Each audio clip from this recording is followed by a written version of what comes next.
പായസത്തിന് ഒരുപാട് പേരുണ്ട് കേട്ടോ ഇവിടെ. അമ്മ ഇന്ന് എന്തൊരു പായസം? ശർക്കര പായസം. നാളെ പാൽപ്പായസം. ഇന്ന് വെറൈറ്റി പിടിക്കാം. ഇന്ന് അവസാനമായിട്ട് വെറൈറ്റി. നമ്മുടെ നാട്ടിലെ നാടൻ പായസ സദ്യ. നാളെ പൊങ്കാല വൈകിട്ട് 5 മണി തൊട്ടല്ലേ കാര്യമുണ്ട്. നാളെ അന്നദാനം ഇല്ലേ? ഇന്ന് നല്ല തിരക്കുണ്ടല്ലേ? ഇന്നലെ ഉണ്ടായിരുന്നല്ലേ. പുത്തൻകുളം പാറയിൽ സുബ്രഹ്മണ്യ സ്വാമി ക്ഷേത്രത്തിലെ കാഴ്ചകളാണ്. തൈപ്പൂയം ഇങ്ങ് അടുക്കാറായി. കണ്ടില്ലേ, എനിക്കും കിട്ടിയ ഒരു ഗ്ലാസ് പായസം കണ്ടില്ലേ.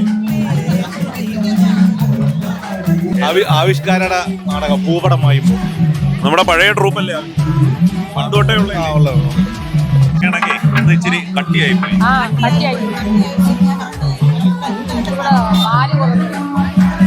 നല്ല കട്ടി പായസം. പായസം കുടിച്ച ലാസ്റ്റ് ഈ തിരക്കിന്റെ ഇടയിലും ചേച്ചിയാണ് എനിക്ക് ഒരു ഗ്ലാസ് പായസം എടുത്തു തന്നെ കണ്ടില്ലേ.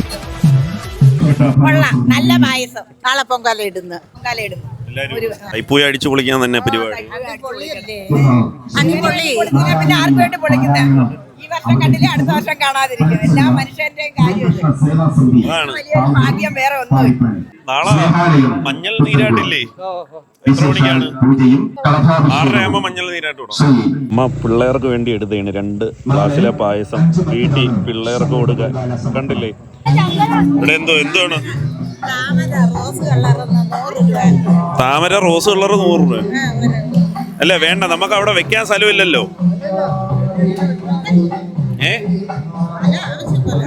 നമ്മളെ ഈ ബംഗളൂര് ഇതില്ലേ പാത്രം ചെറിയ റൗണ്ട് അതിനകത്തില്ലേ 150 രൂപ ഉള്ളത്.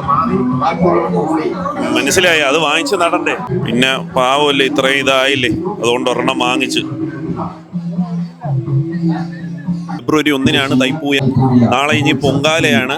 പൊങ്കാല കഴിഞ്ഞ് മഞ്ഞൾ നീരാട്ടുണ്ട് നമ്മുടെ പാറയിൽ സുബ്രഹ്മണ്യ സ്വാമി ക്ഷേത്രത്തിൽ. അതൊക്കെ ഇവിടുത്തെ ഒരു സ്പെഷ്യൽ കാഴ്ചകളാണ്. ആ കാഴ്ചകൾക്കായി കാത്തിരിക്കാം. സ്റ്റേ ട്യൂൺ ചൂണ്ട creation. It's me Sukesh Sukumaran.